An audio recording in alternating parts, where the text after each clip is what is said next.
कांग्रेस सेवा दल के 3 दिवसीय प्रशिक्षण शिविर का समापन अवसर पर जहां कांग्रेस के वरिष्ठ नेता व सेवा दल के अनुभवी अनुशासित पदाधिकारियों ने संबोधित करते हुए स्वयं सेवकों को सेवा दल जैसे संगठन के अनुशासन को अपने जीवन का लक्ष्य बनाने का आह्वान करते हुए कहा कि सेवा दल कांग्रेस का एक अनुशासित एवं फौलादी संगठन है। इसे सांप्रदायिक शक्तियों से मुकाबला करने के लिए मुख्य भूमिका में लाने का समय आ गया है। यह बात शिक्षाविद युवा नेता अक्षत कांति बम ने कही।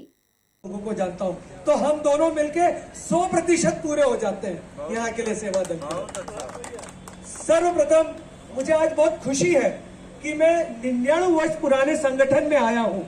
मैं उन पदाधिकारियों के बीच में आया हूँ, उन सेवा दल के लोगों के बीच में आया हूँ जहां पर आपके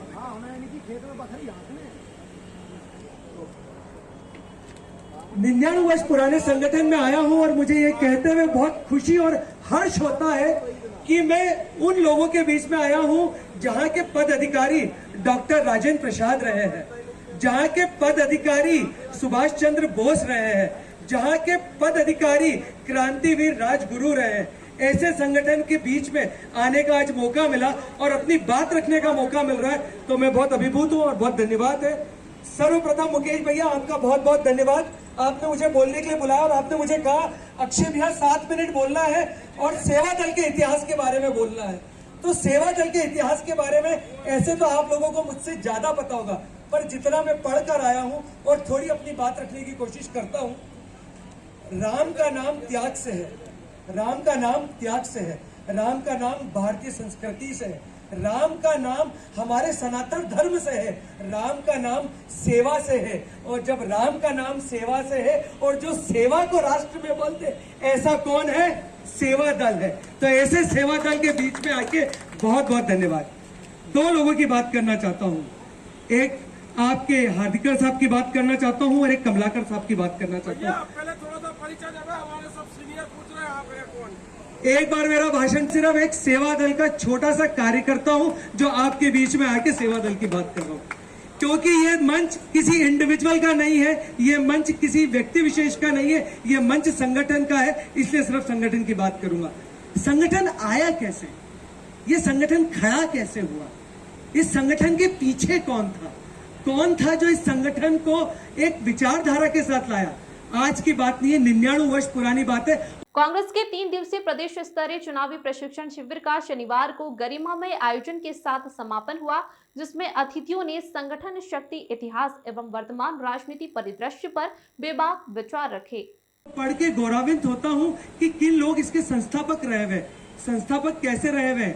आप पैदा हुए, आपने सिर्फ देश में ही पढ़ाई नहीं करी, आपने अमेरिका में जाके पढ़ाई करी, आपने अमेरिका में भी मेडिसिन की पढ़ाई करी। मेडिसिन की पढ़ाई करके वहां आप किसके टच में आए? लाला लाजपत राय के टच में आए। वहां पे आपने भारतीयों को एकत्रित करा। जब भारतीयों को एकत्रित करा और सन 1921 में आपका भारत आना हुआ और जब झंडा फ्लैग मार्च चल रहा था, जिसको हम आंदोलन कहते हैं, जब उसकी गिरफ्तारी हो रही थी और उस गिरफ्तारी के अंदर सब लोग अंदर चले गए और इतिहास गवाह है, बहुत लोगों ने पेपर लिख के माफी मांगी और बाहर आए। तब ये सेवा दल के ही कुछ लोग थे जो सेवा दल बनाने वाले थे, उन्होंने माफी नहीं मांगी थी।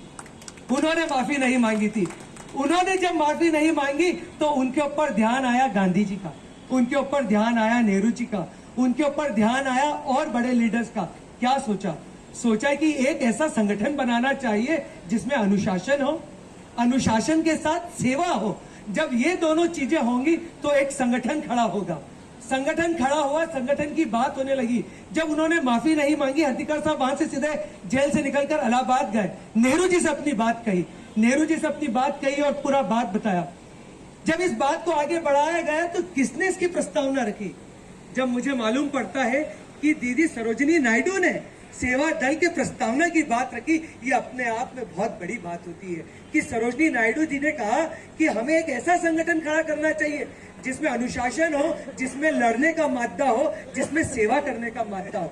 और वो फिर हुआ और उसके पहले चेयरमैन है, उसके अनुशासन की बात रख सकता है। अंत में अपनी कहानी सिर्फ इतनी सी बात से खत्म करूंगा। एक राजा हुआ, उसका एक बहुत अच्छा हाथी था, बहुत बलवान था। बहुत उसने उसको युद्ध जिताया। वो राजा इतना अच्छा हुआ कि वो चक्रवर्ती बन गया, चक्रवर्ती बन गया और इतनी बात होने लगी कि राजा से ज्यादा उस हाथी की बात होने लगी। राजा को अपने हाथी से बहुत प्यार हो गया, उस हाथी से इतना प्यार हो गया कि उसका लगाव हो गया। धीरे धीरे उम्र के साथ हाथी की उम्र बढ़ती गई। एक समय ऐसा आया कि जब हाथी अपना आहार ले रहा था तो किसी कारण से वो पानी के कीचड़ में फंस गया और वो निकल नहीं पा रहा था। बहुत लोगों ने कोशिश करी कि वो निकल जाए, बाहर आ जाए, पर वो बाहर आ नहीं पाया। फिर किसी ने, सज्जन ने, एक गुरु ने राजा को बोला कि आप ऐसा करो तो ये हाथी बाहर आ जाएगा। अब वो क्या था, उन्होंने बोला आप बड़े बड़े नगाड़े बुलाओ, बड़ी बड़ी बीन बुलाओ और उसको बजाओ, आप मान के चलिए कि ये जो हाथी है ये बाहर आ जाएगा। राजा ने वैसा ही करा, बहुत सारे नगाड़े बुलाए, बैंड बुलाया, बाजा बुलाया और खूब जोर जोर से आह्वान करने लगे।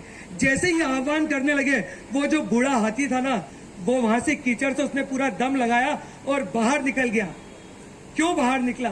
क्योंकि वो जो हाथी था ना, वो योद्धा था, और जो योद्धा होता है ना, तो जब नगाड़े बजते हैं और जब बैंड बाजा बजता है तो उसको मालूम पड़ता है युद्ध होने वाला है, और जब युद्ध होने वाला है तो उसको अपनी क्या सेवा देनी है और क्या ताकत लगानी है उसको मालूम होता है। यहाँ पे ये बताने का कारण है कि जो सेवा दल है, ये सेवा दल वही मेरा हाथी, ये सेवा दल वही मेरा हाथी है। अरुण भैया, आप कमलनाथ जी और दिग्विजय सिंह जी और बाकी लोगों से बोले ऐसा नगाड़ा बजाए कि अगर ये घर से निकल गए और इन्होंने अगर बूथों पे काम करना शुरू कर दिया, मुझे कहते हुए कोई अतिशोक्ति नहीं कि 2023 में कांग्रेस की सरकार वापस आएगी।